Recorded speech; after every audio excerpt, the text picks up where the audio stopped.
sorak-sorak lebih meriah bagi Allah kita. Haleluya.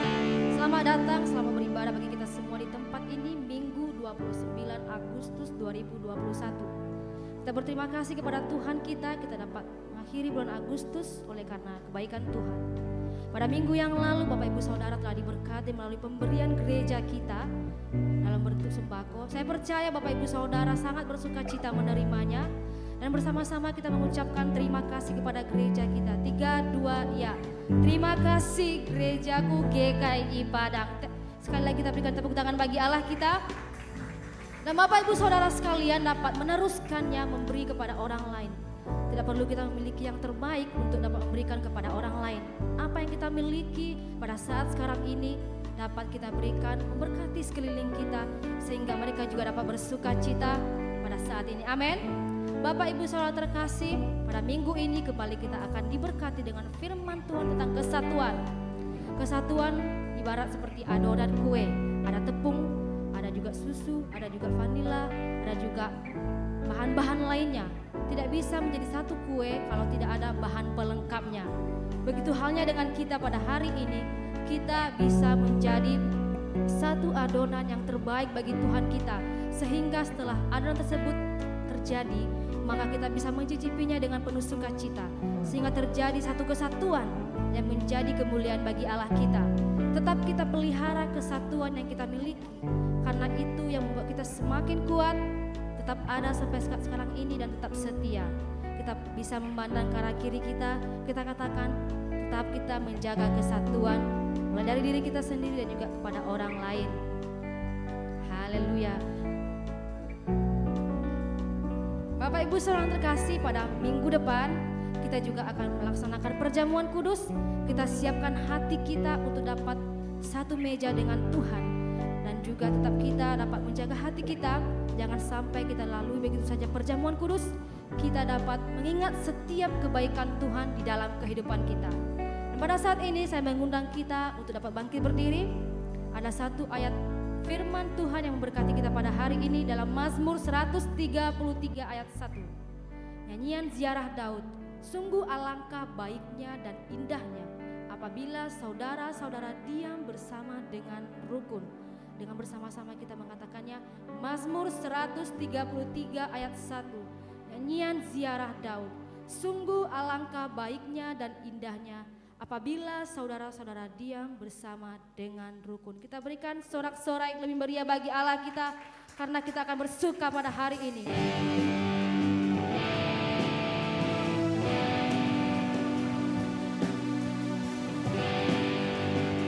Kami mau datang Tuhan meninggikan nama.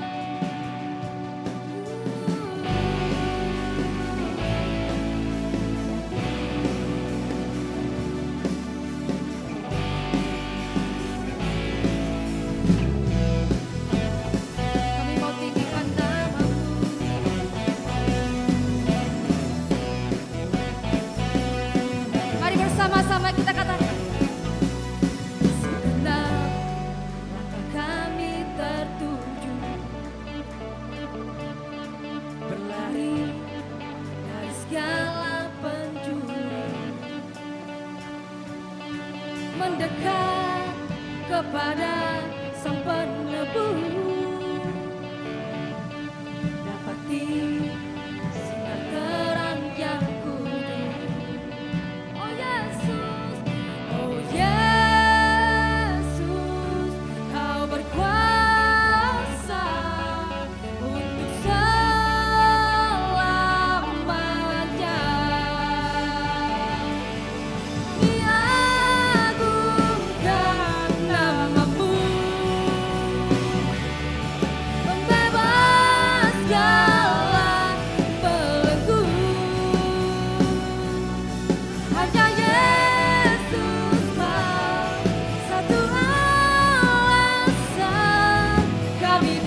bersuara katakan, kami agung.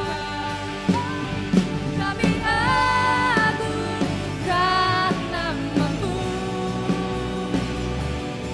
pembebas segala belenggu. Hanya Yesus Kau satu alasan kami datang untuk menyembah-Mu. Kami datang untuk menyembah-Mu.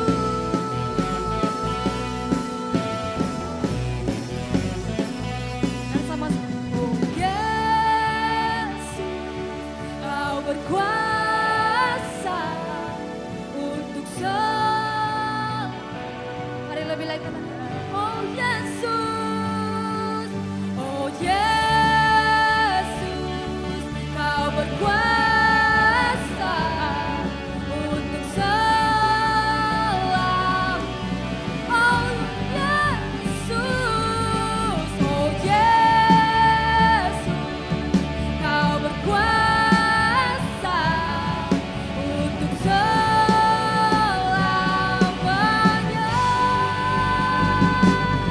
Kami agungkan nama-Mu, pembebas segala belenggu. Hanya Yesus Kau satu alasan kami datang untuk menyembah-Mu.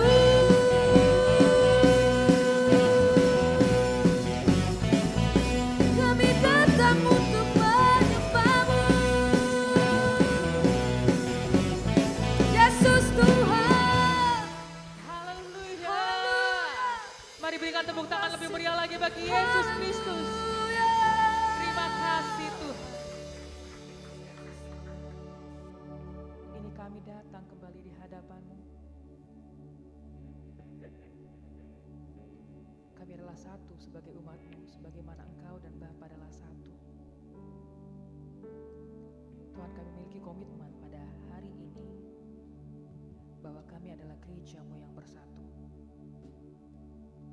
Bukan hanya sekedar melihat, tetapi juga ikut dalam kesatuan itu. Dan kami berdiri di hadapan-Mu Tuhan. Kami berseru kepada Engkau.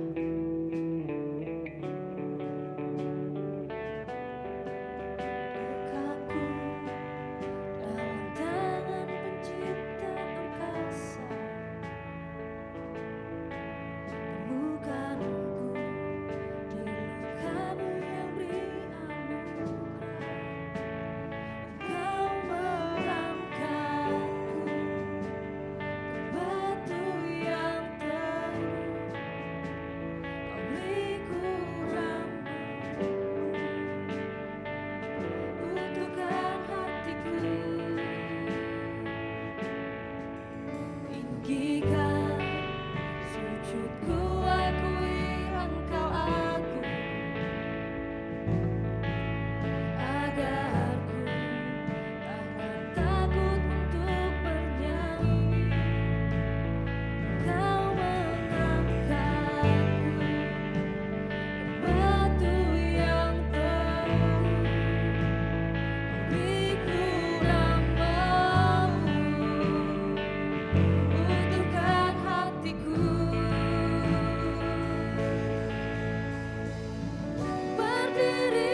bersatu memanang pada hadirat-Mu, memanang pada kuasa-Mu, Tuhan.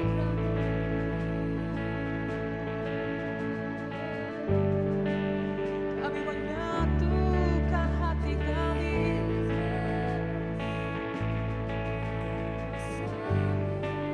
dan kami menyatukan suara kami menyembah-Mu.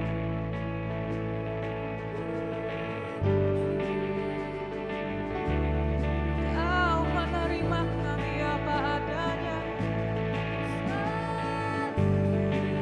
Kau menerima hidup menjadikannya indah, dan kami berdiri,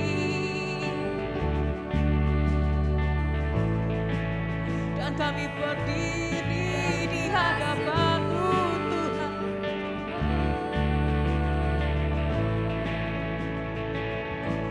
Kami berdiri memandang wajah-Mu, menyembah-Mu, memanggil-Mu, ya Aba, ya Bapa, ya Tuhan kami, ya Raja kami. Kami menyembah-Mu, Tuhan. Kami mengangkat suara kami, dan Kau bersuka.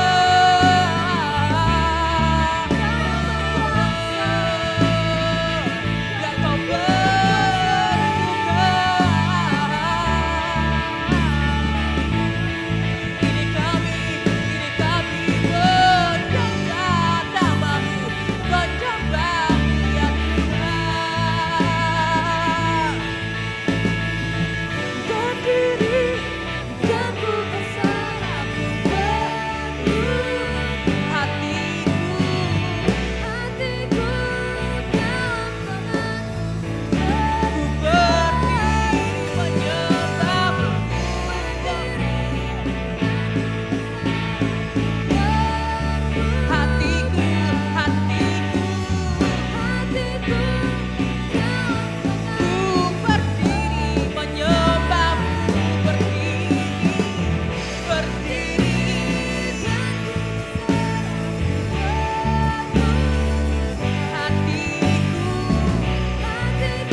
Bapak Ibu Saudara, mari kita satukan hati kita naikkan ucapan syukur dan topik doa kita.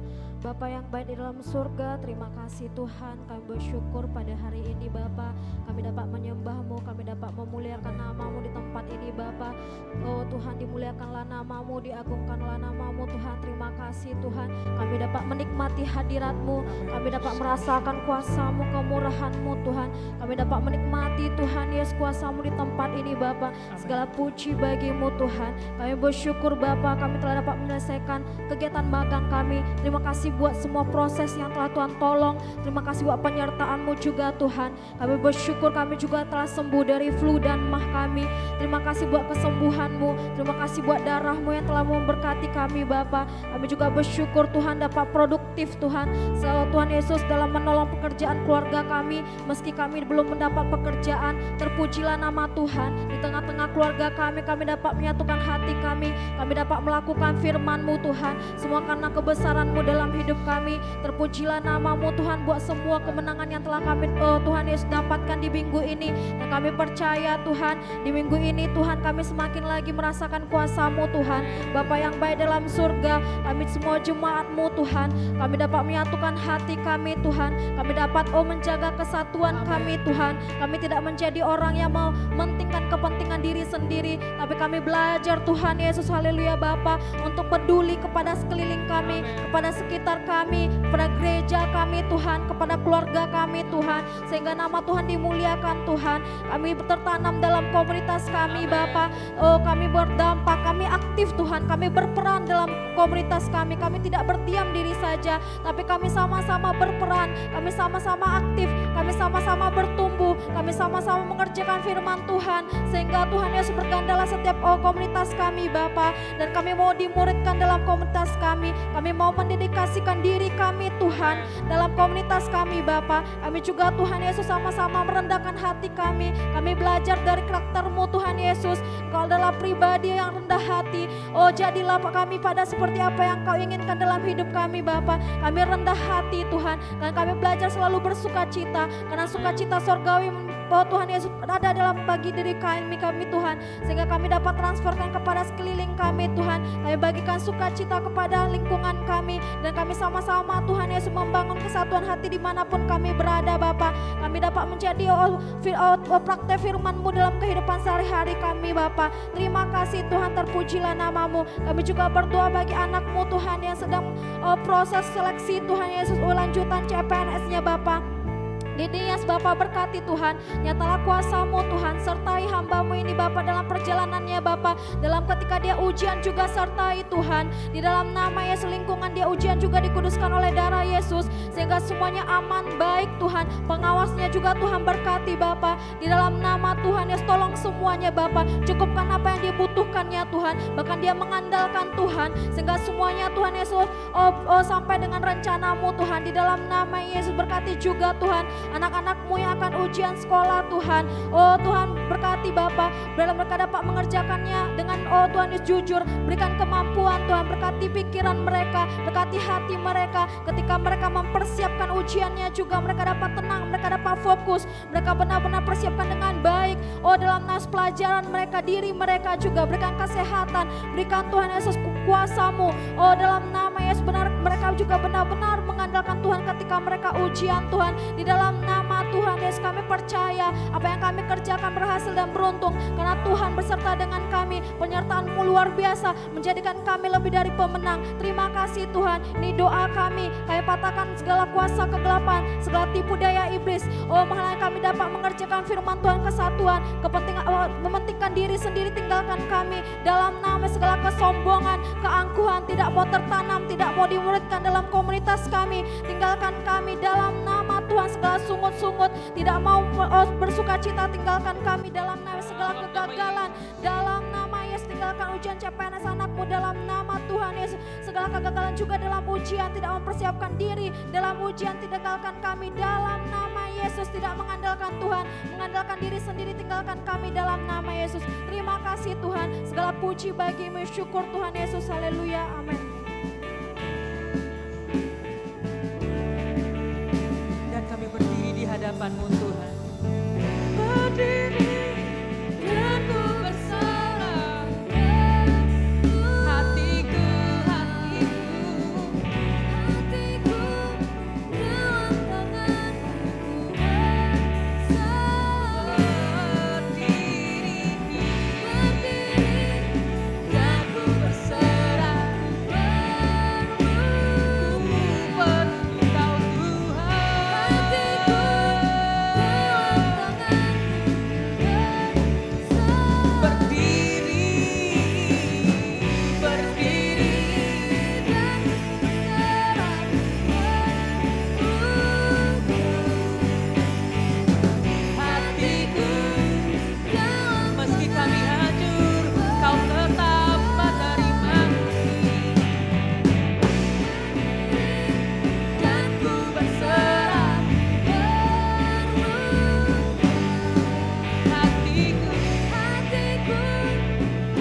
anugerah-Mu Tuhan telah menebus dan menghancurkan segala kuasa kutuk, segala kuasa dosa dan segala kuasa sakit penyakit.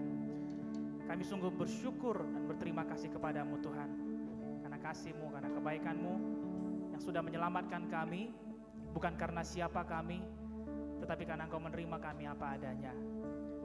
Kami mengucap syukur untuk setiap kebaikan-Mu, untuk setiap kasih-Mu yang telah Engkau berikan, yang telah Engkau curahkan kepada kami, sehingga kami boleh berkumpul dan beribadah bersama-sama kehadiran-Mu. Kami sangat percaya di dalam iman kami bahwa Engkau hadir di mana 2-3 orang berkumpul. Engkau tidak pernah tidak hadir ketika kami meminta akan lawatan dan jamahan-Mu. Pada hari ini, pada saat ini, di dalam hadirat-Mu kami percaya bahwa kami menemukan wajah-Mu dan kekuatan-Mu Tuhan. Engkaulah sumber kekuatan kami, Engkaulah sumber penghiburan kami, sumber damai sejahtera bagi kami. Sehingga hati kami pada hari ini boleh terbuka, telinga kami boleh terbuka, dan mata kami pun dapat terbuka untuk menerima kebenaran firman-Mu. Dan biarlah pada saat ini kami sama-sama bersepakat bahwa hanya firman-Mu yang paling benar Tuhan.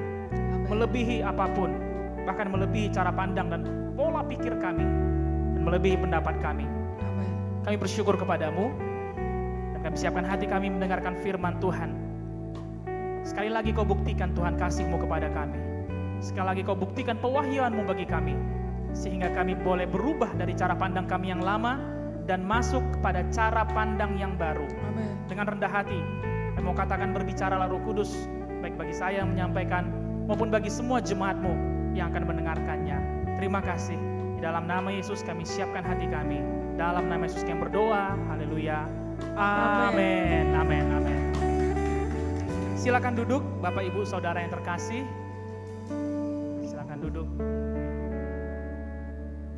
Haleluya dan selamat siang semuanya. Selamat siang semua Bapak Ibu Saudara. Saudara sehat dan bersukacita pada hari ini kah? Ya. Selamat siang juga dan haleluya bagi semua jemaat yang beribadah secara online pada hari ini. Kita sangat sukacita karena kita dapat masuk ke dalam minggu yang ke-5 di bulan Agustus. Minggu yang terakhir di bulan Agustus, minggu yang ke-5. Dan minggu depan kita akan masuk ke dalam bulan September. Tidak terasa 4 bulan lagi kita akan mengakhiri tahun 2021. Nah, selama tahun ini pastinya kita sudah banyak sekali belajar, banyak sekali menerima pewahyuan ataupun menerima kekuatan dari Tuhan. Dan bahkan melalui masalah, melalui sakit penyakit, melalui hal yang tidak enak yang kita alami selama tahun ini, kita belajar sesuatu. Saya menghimbau bagi kita semua supaya kita tidak melewatkan tahun ini menjadi tahun yang tanpa apa-apa. Karena ada hal yang bisa kita pelajari pada tahun ini. Bulan ini kita akan menutup tema yaitu kesatuan. Dan bulan depan kita akan belajar tema yang baru lagi. Minggu yang lalu kita belajar bagaimana kita perlu berada, bahwa saya dan Bapak Ibu Saudara perlu untuk berada di tempat yang tepat. Karena di tempat yang tepatlah kita bisa menemukan siapa diri kita sebenarnya. Dan di sana kita bisa dihargai oleh karena identitas kita yang sebenarnya. Sedangkan kalau kita berada di tempat yang tidak tepat, berapapun banyak yang kita punya, pasti akan menemukan kekurangan. Dan ujung-ujungnya adalah kita akan menjual identitas kita. Sehingga perlu bagi kita semua untuk memilih supaya berada, supaya bergabung di tempat yang tepat. Nah, identitas kita sebenarnya seperti yang kita bahas pada minggu yang lalu, identitas kita ditandai dengan jubah, cincin, dan juga sepatu. Jubah lambang kebenaran, cincin lambang kuasa, dan sepatu adalah lambang kerelaan hati kita untuk memberitakan Injil damai sejahtera. Tahukah Bapak Ibu Saudara bahwa identitas yang sama atau kemiripan daripada materi genetik yang sama, itu yang membuat kita menjadi satu keluarga. Kalau misalnya orang melihat keluarga saya, dari ibu, saya, dan ketiga adik-adik saya, pasti menemukan kemiripan di antara wajah kami. Pasti menemukan kemiripan di dalam rambut kami, di dalam warna kulit kami, ataupun di dalam wajah kami. Pasti orang lain akan menemukan kemiripan karena we came from one family. Kami datang dari satu keluarga. Supaya orang melihat Kristus ada di dalam kita, maka materi genetik kita mesti materi genetik Kristus. Itu yang mengalahkan atau membungkam segala mulut orang-orang yang meremehkan karena kepercayaan atau karena agama atau karena hal lainnya. Mereka bukan perlu melihat Kristen, mereka perlu melihat Kristus di dalam diri kita. Nah, bila kita memiliki identitas yang sama, maka orang akan percaya kalau kita mengatakan bahwa kita keluarga Allah. Orang akan percaya kalau kita menyebut bahwa kita adalah bagian daripada tubuh Kristus. Nah, sesudah kita bergabung dalam tubuh Kristus, kita perlu belajar untuk hidup dalam kerukunan. Rukun artinya, tadi pagi pun Gembala Sidang sampaikan, rukun bukan artinya semuanya itu baik-baik saja, fine-fine saja, semuanya itu kayak cerita dongeng, kayak cerita keluarga cemara, tidak. Tetapi rukun adalah bagaimana kita belajar bertahan di tengah-tengah perbedaan yang terjadi. Belajar bertahan. Artinya tentu ada godaan, tentu ada konflik, tentu ada perbedaan yang membuat kita ingin melepaskan diri dari sebuah kesatuan. Mungkin saya dan kita semua di sini pernah mengalaminya. Ada momen di mana kita ingin keluar, kita ingin lari dari keluarga kita. Kita ingin keluar dari komunitas di mana kita ada. Kita rasa nggak cocok. Terlalu banyak aturan, terlalu tidak bebas. Nah, di sanalah kita perlu belajar untuk hidup bersama dalam satu kesatuan. Nah, untuk bertahan ini perlu ada usaha kita. Karena untuk bertahan bukan kasih karunia Tuhan.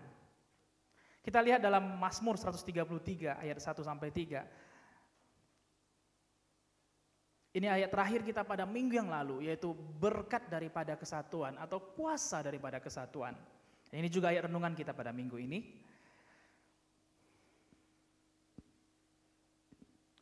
Mazmur 133 ayat 1 sampai 3. Mari kita baca. Nyanyian ziarah Daud.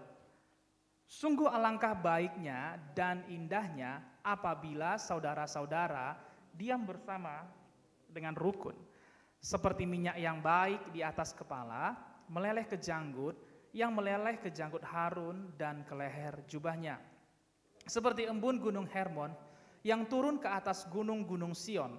Sebab kesanalah Tuhan memerintahkan berkat, kehidupan untuk selama-lamanya. Berkat sepertinya adalah sesuatu atau berkat sepertinya menjadi sebuah materi atau menjadi sebuah hal yang selalu diimankan oleh orang-orang percaya. Bahkan orang-orang gak percaya pun mereka mengharapkan hidup mereka diberkati. Diberkati. Dalam Mazmur 133 justru membuat kita menyadari bahwa selama ini kita yang berpikir bahwa dengan kita bekerja keras itu mendatangkan berkat. Dengan kita kerja siang dan malam itu mendatangkan berkat. Dengan kita berdoa saja itu mendatangkan berkat. Tapi lebih lagi seharusnya kita disadarkan dalam Mazmur 133, Bapak Ibu Saudara, bahwa kerukunan mendatangkan berkat. Mari bersama kita katakan kerukunan mendatangkan berkat. Kerukunan mendatangkan berkat. Bahkan dikatakan ayat 3, kesanalah Tuhan memerintahkan berkat. Jadi seandainya berkat itu pun sedang mencari jalan melenceng dari kita, tapi karena ada kerukunan, Tuhan perintahkan ke sana ada berkat. Kalau rasanya seolah-olah usaha kita ataupun keluarga kita sedang dalam kekurangan, kita seolah-olah merasa antara berkat dengan keluarga kita, sepertinya ada gap, sepertinya ada penghalang sepertinya. Tapi ketika di sana, di dalam kekurangan itu kita belajar untuk hidup dalam kerukunan, Tuhan katakan dia perintahkan, dia order, dia paksa berkat datang kepada kerukunan. Amin. Jadi bukan karena usaha kita, bukan karena kehebatan kita, bukan karena seseorang yang menunjukkan superman-nya, menunjukkan otoritasnya, baru kemudian ada berkat. Tidak.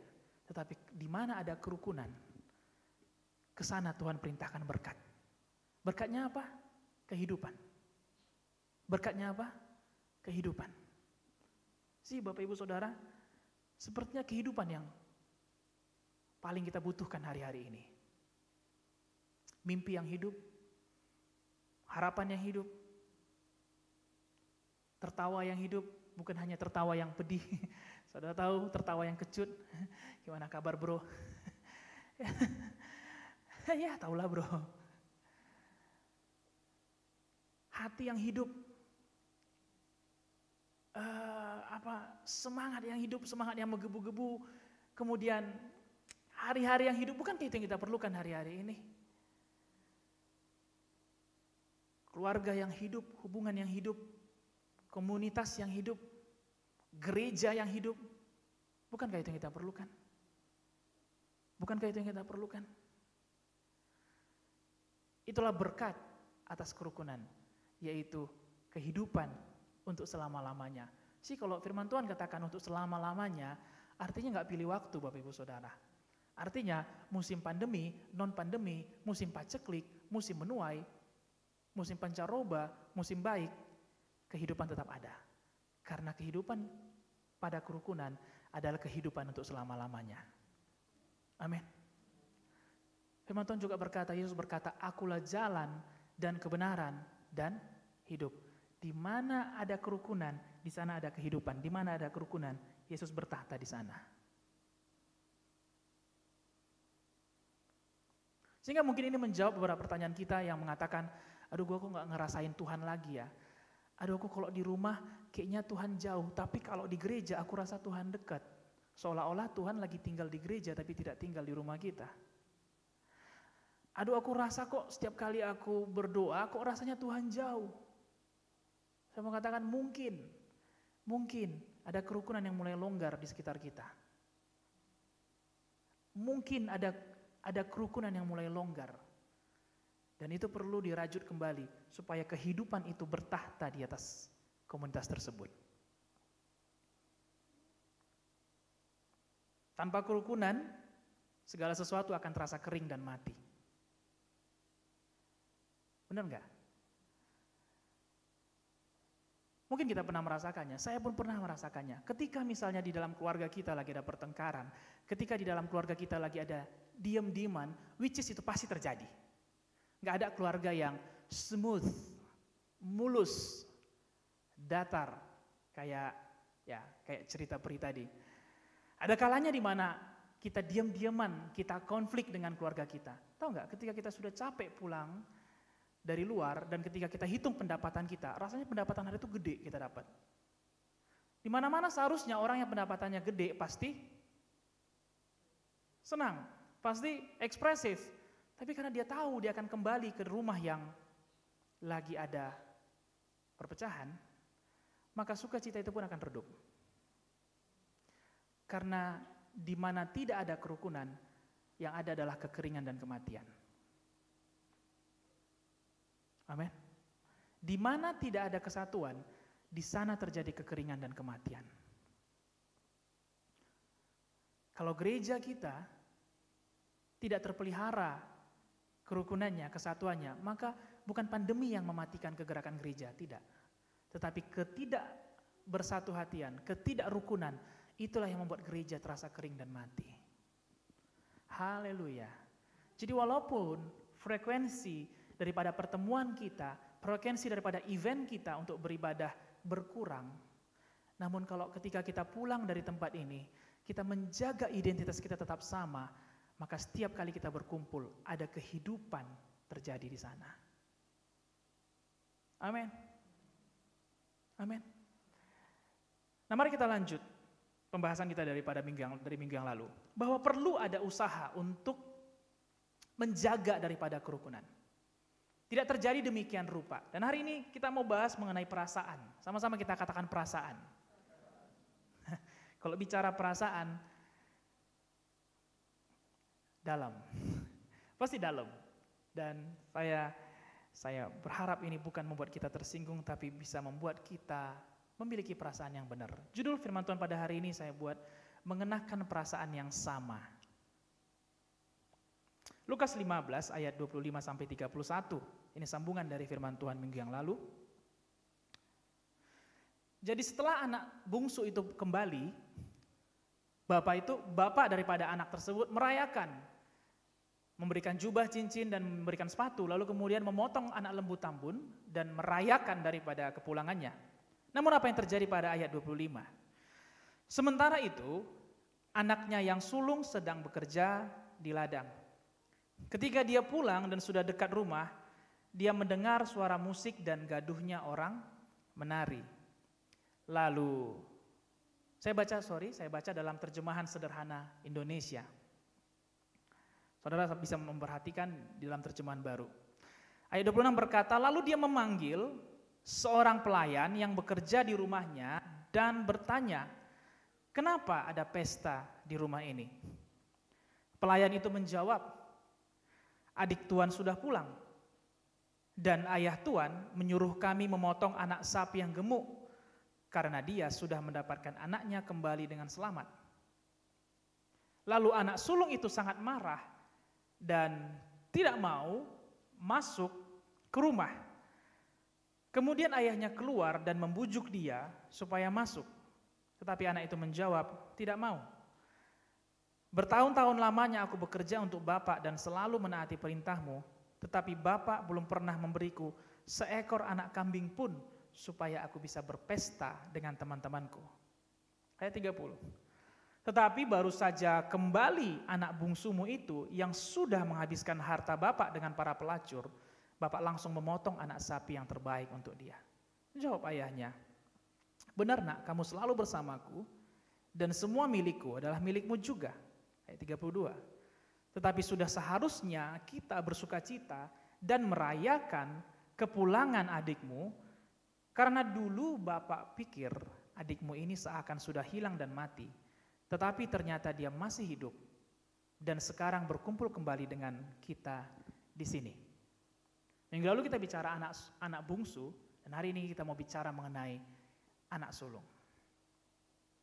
Ayat 26 berkata, anak sulung itu mempertanyakan, boleh diganti ke warna hitam sehingga jemaat bisa lihat.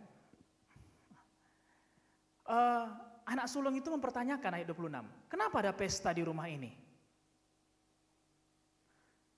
Kok ada pesta, kok ada gaduh, kok ada keributan di rumah ini? Boleh lihat ayat 26? Anak sulung mempertanyakan, mengapa ada pesta? Mengapa ada keributan? Mengapa ada kegaduhan di rumah ini? Yang kita baca minggu yang lalu bahwa keluarga ini adalah keluarga yang berkelimpahan. Adalah keluarga yang ketika ada kelaparan di luar sana, keluarga ini tidak kekurangan. Itu yang kita baca minggu lalu, bukan? Tapi kenapa anak sulung ini heran, kok ada pesta? Bukankah sudah hal yang biasa kalau seandainya orang kaya berpesta? Iya enggak? Bukankah sudah hal yang biasa seandainya keluarga orang kaya melakukan pesta? Tapi dia bertanya, kenapa ada pesta? Apa yang terjadi? Itu kemungkinan yang pertama. Ada lagi kemungkinan yang kedua. Mungkin saja selama anak bungsu ini pergi, selama anak bungsu ini meninggalkan rumah, keluarga itu tidak pernah berada di dalam kondisi sukacita. Mereka selalu berada di dalam momen, di dalam musim kesedihan, karena anak bungsu itu tidak ada di sana. Sehingga ketika ada pesta, anak sulung ini bertanya, kenapa ada pesta?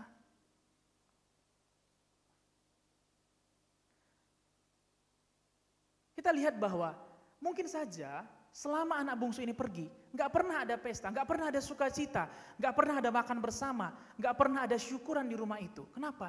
Karena ketika ada yang terhilang, ketika ada yang terpecah, di sana kesedihan menguasai. Ketika ada perpecahan, kesedihan bisa masuk, sehingga tidak ada alasan untuk bernyanyi, tidak ada alasan untuk berpesta, tidak ada alasan untuk bersukacita. Walaupun mereka kaya. Walaupun mereka kaya. Saya pernah dan sampai sekarang saya memiliki satu pasien, dan pasien ini adalah anak dari seorang keluarga. Namun keluarganya broken home, mama dan papanya bercerai. Ya pada waktu menjadi pasien ya semuanya seperti biasa, dokter dan pasien. Namun beberapa waktu kemudian saya diundang ke rumahnya karena dia tidak bisa tidur. Dan ketika saya datang ke rumahnya, saya melihat dia dalam kondisi yang tidak saya kenal sebelumnya. Di mana matanya hitam, pandangannya berbeda, kemudian air wajahnya atau raut mukanya berbeda, tidak seceria yang saya ketahui. Lalu kemudian saya tanya, kamu sudah minum obat apa? Lalu dia ambil obat-obatnya, ada sekitar 4 kantong, 4 bungkus obat yang dia berikan. Dan dari keempat obat itu, rata-rata obat itu adalah obat psikotik, obat pada orang yang mengalami gangguan mood atau gangguan kejiwaan. Dan saya terkejut dong. Setahun lebih saya mengenal pasien ini, saya mengenalnya karena penyakit yang biasa. Lalu kemudian tiba-tiba saya datang ke rumahnya pada waktu home visit dan menemukan bahwa obat-obatannya adalah obat-obat kejiwaan. Saya terkejut. Loh, sejak kapan kamu minum ini? Sudah lama dok, sebelum saya menemui dokter saya sudah minum obat-obat ini. Terus saya tanya, kenapa? Karena dia masih sangat muda. Waktu itu usianya sekitar 21 apa 22 tahun. Usianya masih sangat muda. Ya walaupun sakit jiwa pun bisa terjadi pada anak-anak muda. Tapi ya cukup mengejutkan yang kali ini karena saya kenal selama setahun. Lalu saya, kenapa?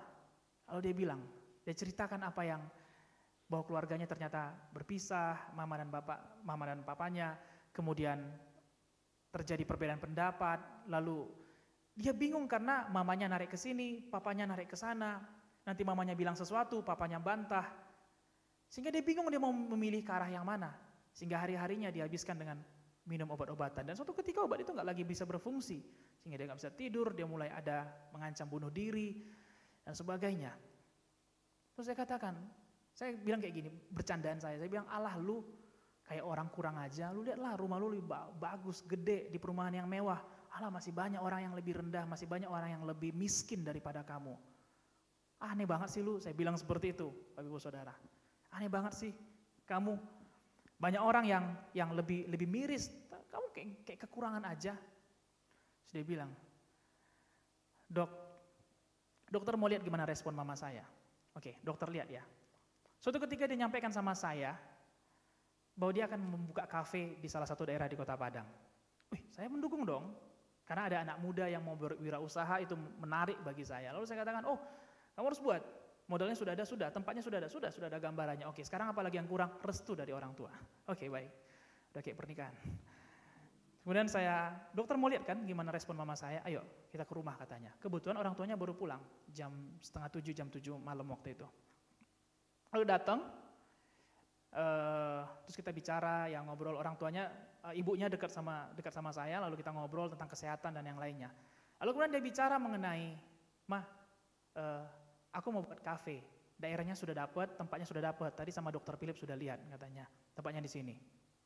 Mamanya langsung begini, dari yang pembicaraan itu enak langsung begini, sudah kamu pikirkan baik-baik. Kuliah kamu belum selesai, nanti kamu mau jadi apa? Kamu jualan, nanti orang bilang kita orang miskin. Nanti kamu mikir begini, semua hal-hal yang, bukankah dia menyampaikan hal yang positif? Dia bukan katakan, ma aku mau jadi bandar narkoba. Dia katakan, ma aku mau buat kafe, tempatnya sudah. Hal yang positif. Lalu kemudian ibunya merespon dengan, sudah kamu pikirkan? Sudah semua ini. Nanti kalau misalnya kamu buka kafe, lalu bangkrut, lalu di mana muka mama mau ditaruh? Saya bilang ya mukanya tetap di muka lah ya, mau ditaruh di mana gitu kan, walaupun banyak tempat penyimpanan di rumah itu. Nah, apa kata orang? Keluarga kita sudah bercerai, lalu kemudian kalau kita bangkrut orang bilang, oh itu si Anu anaknya ibu ini, wah ibu itu, apa kata orang? Apa kata orang? Dia langsung begini sama saya, seolah-olah berkata, dokter lihat kan seperti apa, hampir gila, makanya aku hampir gila.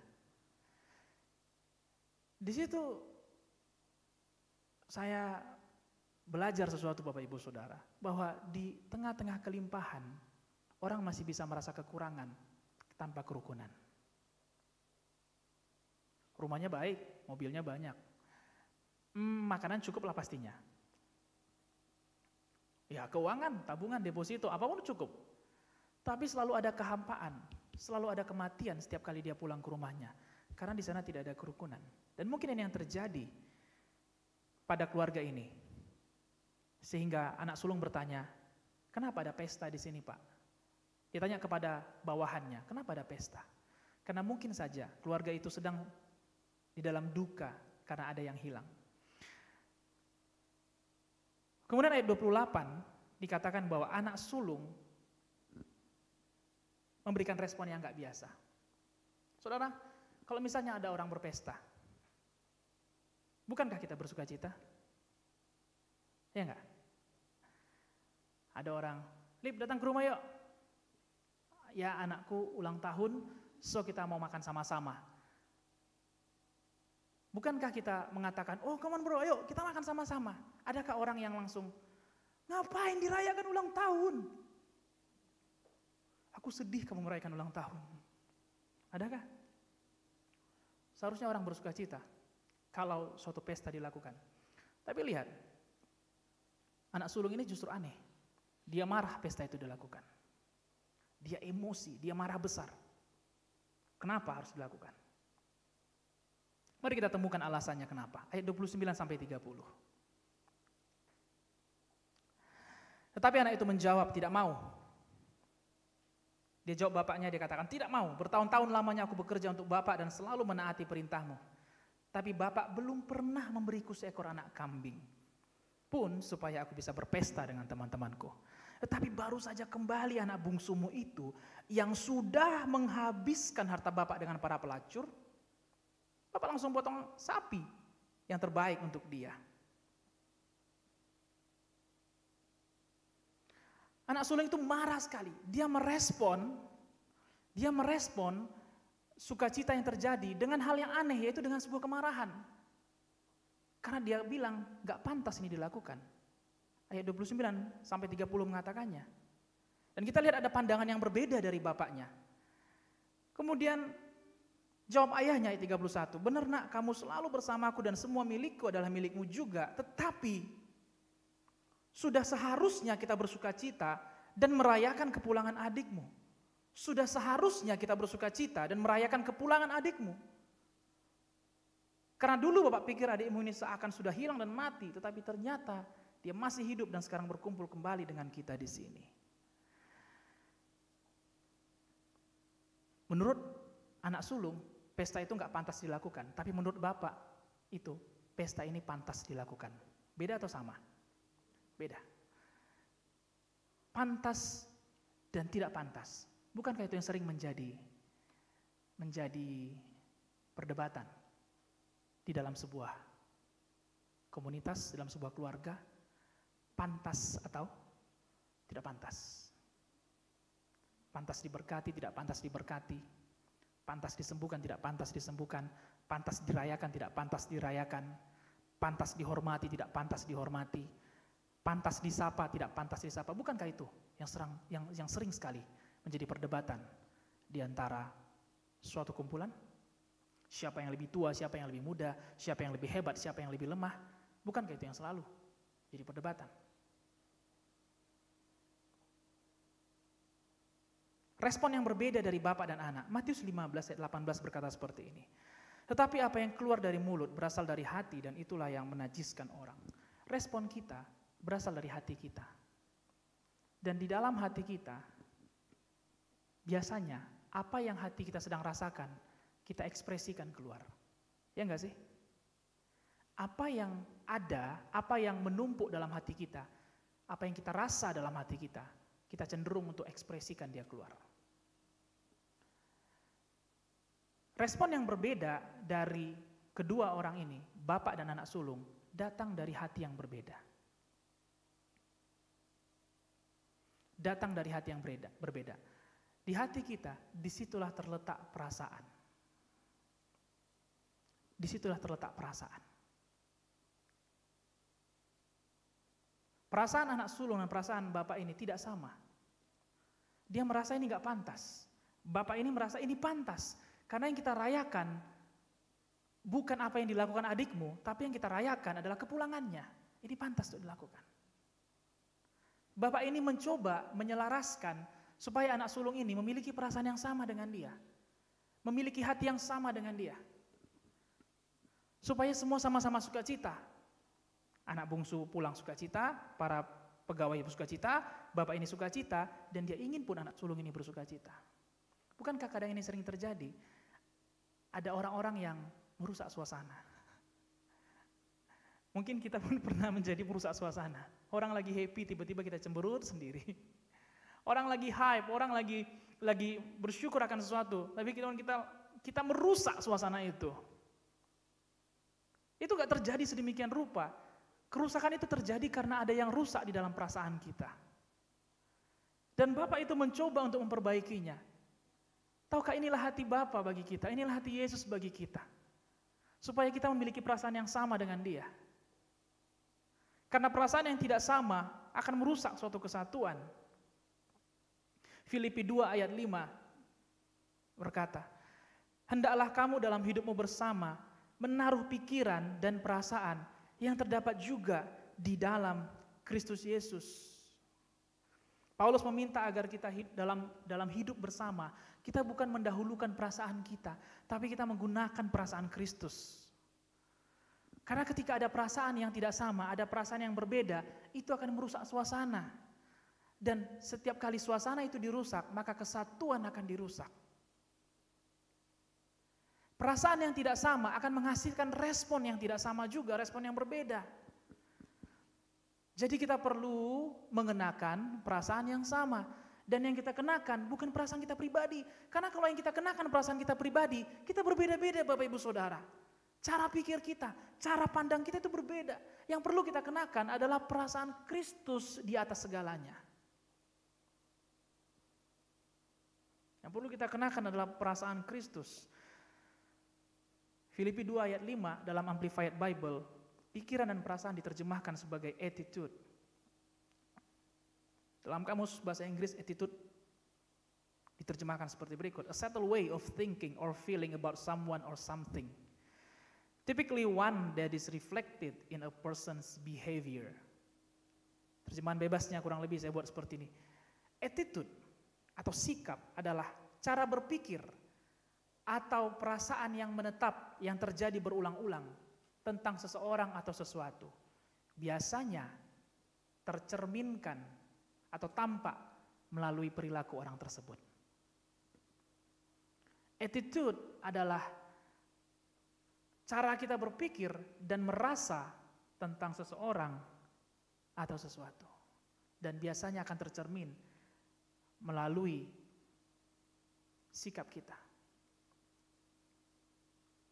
Perasaan sangat dipengaruhi dari bagaimana cara kita memandang. Mari kita perhatikan bahwa perasaan kita sangat dipengaruhi dari cara kita memandang. Sulit bagi kita untuk mengenakan perasaan Kristus kalau cara pandang kita yang masih kita pakai.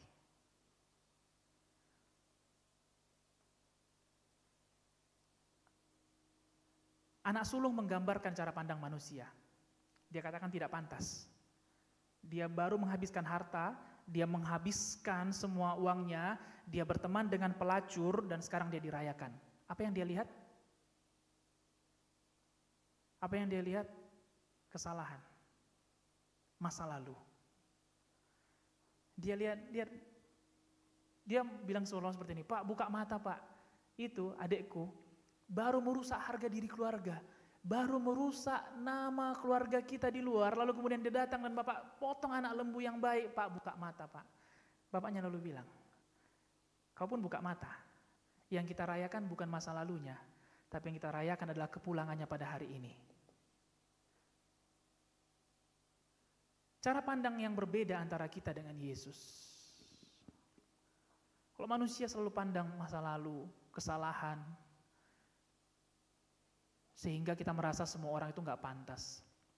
Tapi Kristus memandang setiap orang, bahkan memandang kita, siapa kita hari ini dan siapa kita yang akan datang.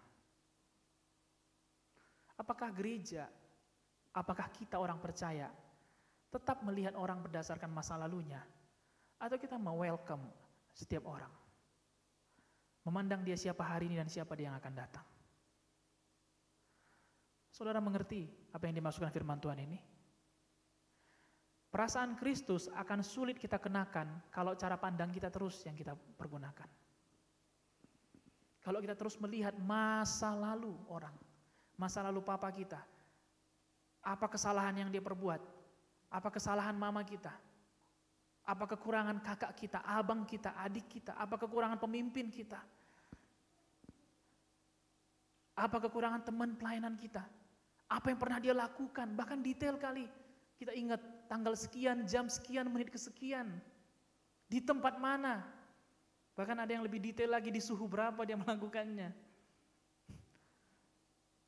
Kalau itu terus yang kita kenakan, kalau begitu terus cara kita memandang, akan sulit bagi kita untuk mengenakan perasaan Kristus.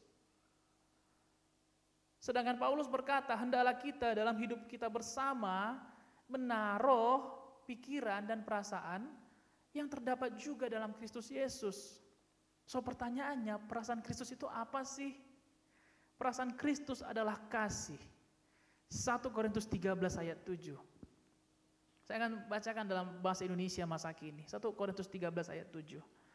Ia atau kasih artinya tahan menghadapi segala sesuatu dan percaya akan yang terbaik pada setiap orang.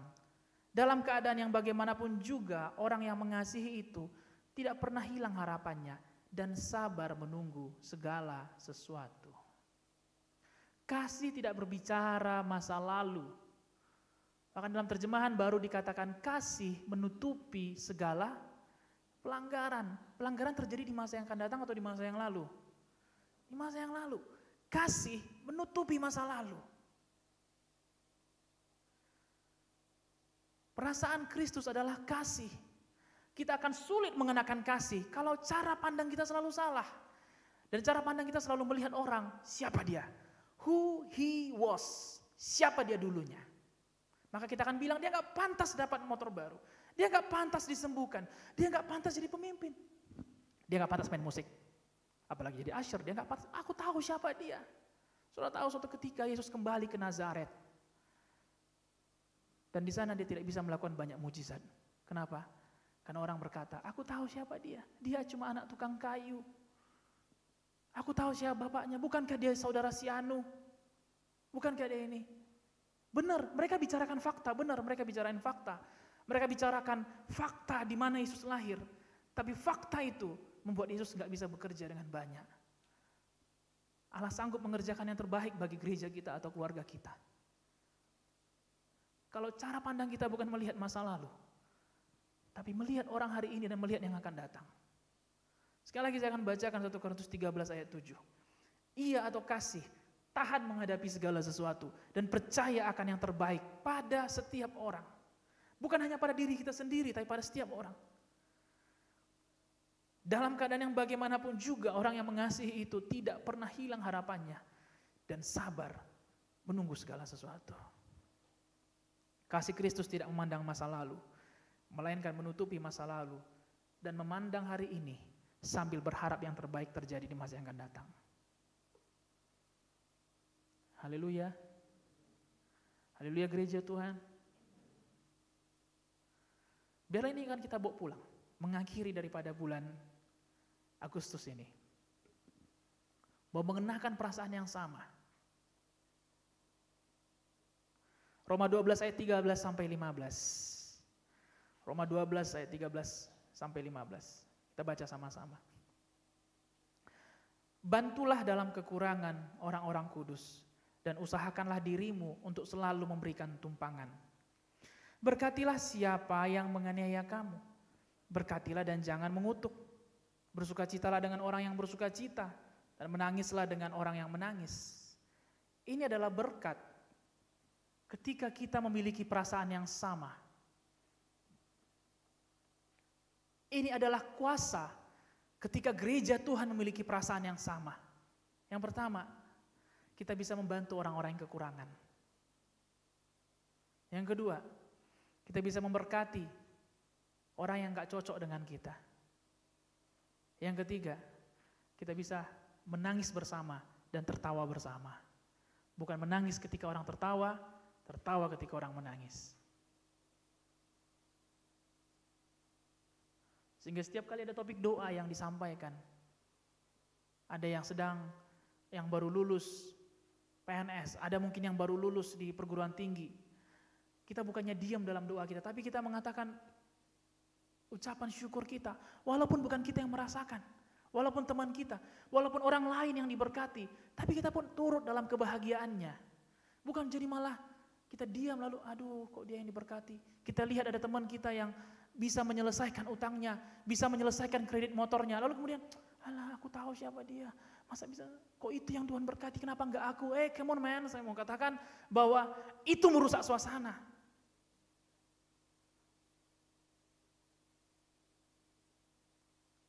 Itu merusak suasana. Dan kita bukan menyatu dengan Kristus, tapi kita sedang berperang melawan Kristus. Karena Yesus datang bukan untuk memecah belah, tapi untuk menyatukan. Walaupun orang lain yang kita naikkan syukur, setiap kali hari Minggu kita menaikkan doa kita. Bukankah seharusnya kita pun ekspresif kepada mereka, karena mereka mendapatkan apa yang mereka sedang perjuangan. Kita nggak tahu apa perjuangan mereka. Anak sulung ini nggak tahu apa yang dialami oleh adiknya. Dia nggak tahu adiknya itu makan apa, bahkan makanan babi pun nggak layak. Dia nggak tahu itu, yang dia lihat bahwa adiknya menghancurkan nama baik keluarganya dan itu tidak pantas untuk dirayakan. Tapi bapaknya bilang, dia sudah kembali, itu yang kita rayakan. Sehingga setiap kali ada perayaan di tengah-tengah keluarga, di tengah-tengah kumpulan kita sebagai gereja, kita turut bersuka cita di sana. Kita nggak mungkin bisa menolong orang lain dalam kekurangan kalau kita nggak miliki perasaan Kristus. Kita nggak mungkin bisa memberkati orang yang mengutuk kita, orang yang tidak cocok dengan kita, kalau tidak ada perasaan Kristus dalam diri kita. Kita nggak mungkin bisa tertawa bersama, menangis bersama, itu semua akan menjadi sebuah kebohongan kalau perasaan Kristus nggak tinggal di dalam diri kita. Amin. Kenakanlah perasaan yang sama. Kenakanlah perasaan yang sama, sehingga ketika pesta itu berlangsung, kita pun berbahagia bersama. Walaupun bukan kita yang sedang dirayakan. Sehingga ketika ada yang bersedih, kita pun bersedih bersama. Walaupun bukan kita yang sedang dirundung duka. Gak mungkin kita bisa nolong orang yang kekurangan, kalau terus kita lihat, nanti kalau aku tolong dia, alah dulu dia pernah begini. Tunggu dulu, aku buka dulu agendaku. Kan betul kan? Ada kesalahannya. Cobalah, terus sekarang disuruh lagi bantu dia. Aku doakan dulu lah. Rohani pula. Ada unsur rohani di tengah-tengah kesalahan. Ini enggak masalah doa. Kalau kita terus menyimpan masa lalu orang di dalam hati kita, di dalam agenda harian kita, kalau itu yang terus kita simpan, siapa dia, pantas atau tidak pantas dia, maka gereja kita akan kehilangan perasaan Kristus. Nah, saya mengajak dan kami mengajak kita semua, biarlah di tengah-tengah pandemi ini pun, gereja kita tetap mengenakan perasaan Kristus. Kita akan tutup dengan membaca Roma 14 ayat 19 sampai 20. Saya mengundang semua pelayan untuk boleh maju ke depan.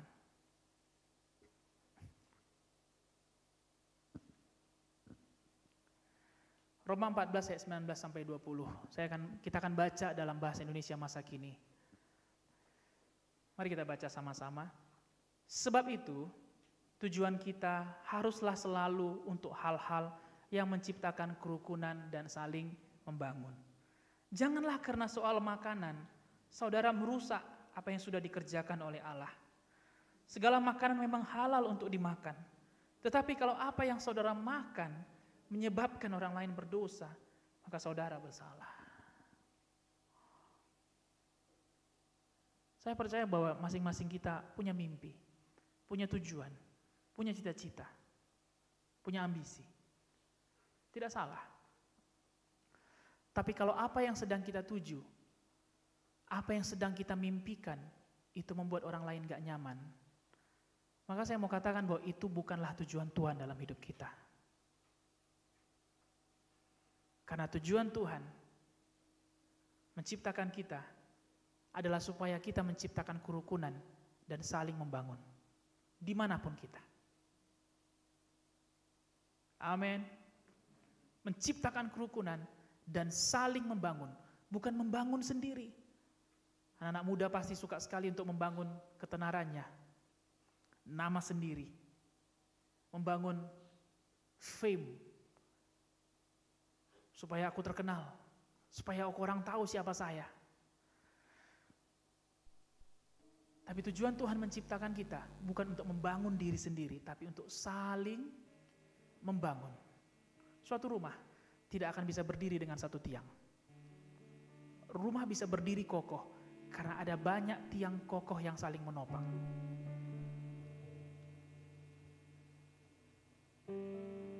Keluarga kokoh karena semua berfungsi sebagaimana seharusnya.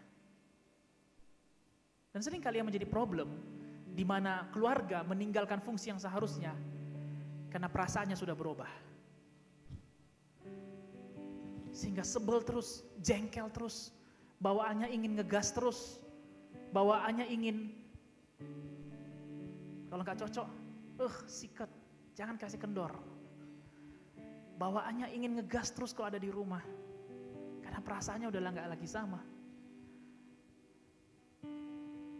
Karena selalu mulai melihat kesalahan, apa yang terjadi di masa lalu, apa yang dilakukan oleh suami, istri, apa yang dilakukan oleh bapak, oleh mama, apa yang dilakukan oleh anak-anak, dan itu kemudian mempengaruhi masa yang akan datang. Mengapa tidak hari ini kita mulai mengenakan perasaan Kristus? Dengan cara mengubah cara pandang kita. Bukan melihat orang siapa dia lalu, tapi melihat orang siapa dia hari ini, dan siapa dia yang akan datang. Itulah kasih. Kasih menutupi pelanggaran, dan kasih mengharapkan yang terbaik terjadi bagi setiap orang. Tuhan Yesus memberkati kita semua.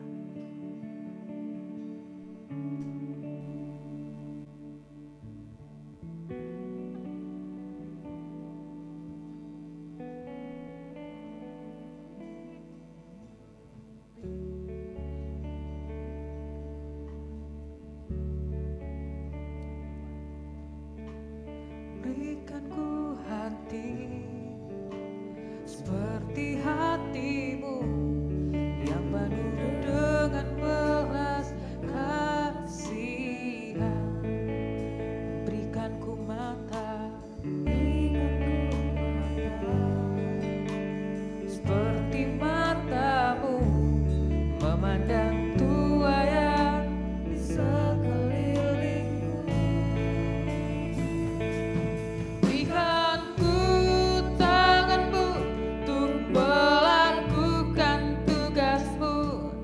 Berikan ku kakimu melangkah dalam rencanamu. Berikan ku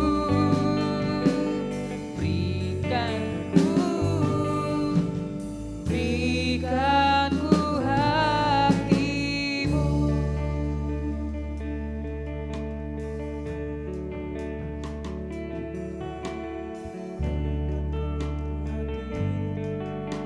Seperti hatimu yang penuh dengan belas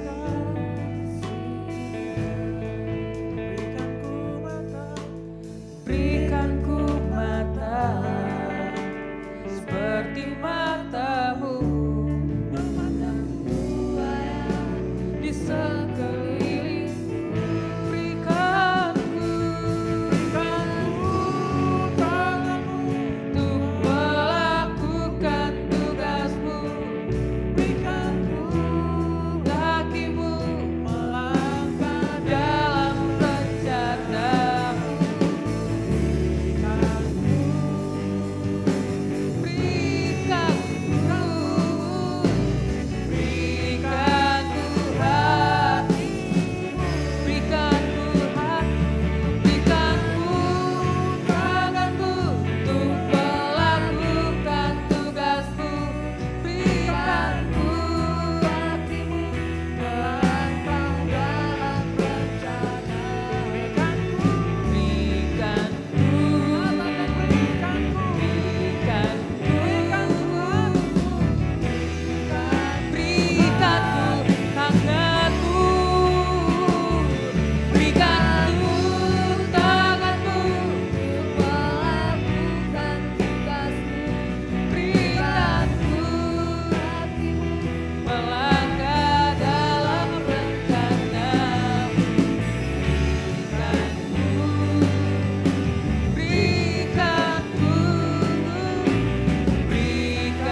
menyatakan kemurahan hati Bapa.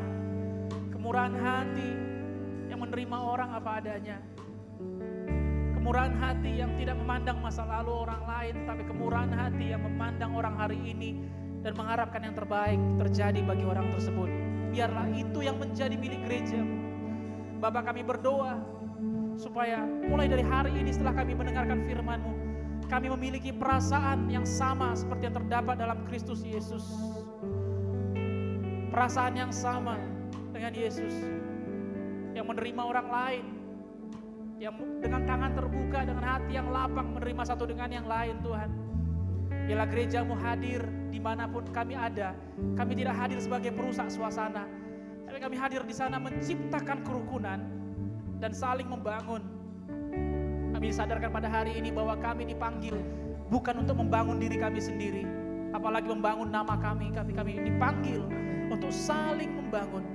Tuhan, bangunlah gereja-Mu Tuhan. Bangunkanlah keluarga-keluarga di dalam gereja-Mu Bapa. Bangunkanlah komunitas di dalam gereja-Mu. Sehingga gereja-Mu di tengah-tengah pertemuan fisik yang tidak lagi bisa sebanyak yang dahulu, namun gereja-Mu memiliki pilar-pilar yang kokoh Tuhan. Sehingga apapun kondisi zaman, apapun kondisi yang akan terjadi, apapun kekurangan, kerusakan yang mungkin terjadi ke depan, tapi gereja-Mu tidak akan pernah bisa dikuasai oleh alam maut sekalipun. Karena ada pilar yang kokoh di dalam gereja-Mu Tuhan, yang dibangun, yang diikat di dalam kasih. Biarlah kasih-Mu mempersatukan kami. Biarlah kasih-Mu masuk lebih dalam hati kami Tuhan. Kasih-Mu Tuhan, Your love, Your mercy, itu ada di dalam kami. Belas kasihan-Mu Tuhan, sehingga mata kami mulai belajar memandang seperti Kau memandang. Bukakan mata kami. Jangan biarkan ego, keangkuhan, kesombongan kami membuat kami salah dalam melihat orang lain. Ajari kami pada hari ini bahwa setiap orang pantas untuk dikasihi. Pantas untuk diampuni. Terima kasih Bapa. Ucap syukur kami boleh beribadah hari ini. Kami akan tutup ibadah kami. Dan kami juga membawa persembahan kami sebagai bukti kasih kami kepadamu, kepada gereja-Mu, kepada orang lain di sekitar kami. Amin. Tuhan, berkatilah apa yang sedang kami kerjakan pada hari ini. Usaha, jualan, pekerjaan kami, karir kami. Amin. Apapun yang sedang kami usahakan untuk mencukupi kehidupan kami sehari-hari, kami berdoa berkatilah Tuhan. Bukakanlah tingkap-tingkap di langit bagi apa yang kami kerjakan.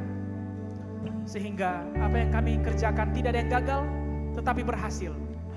Kalaupun itu sekarang sedang mandek, sedang macet, berikan kami kekuatan supaya kami tetap melangkah di dalam iman kami. Dan kami lihat bahwa Tuhan Yesus tidak pernah meninggalkan kami seorang diri. Taruhkan lagi pengharapan yang baru bagi usaha kami. Taruhkan lagi kreativitas yang baru bagi usaha kami, bagi pekerjaan kami Tuhan. Sehingga ada kreasi yang baik, ada hal yang baik. Amin.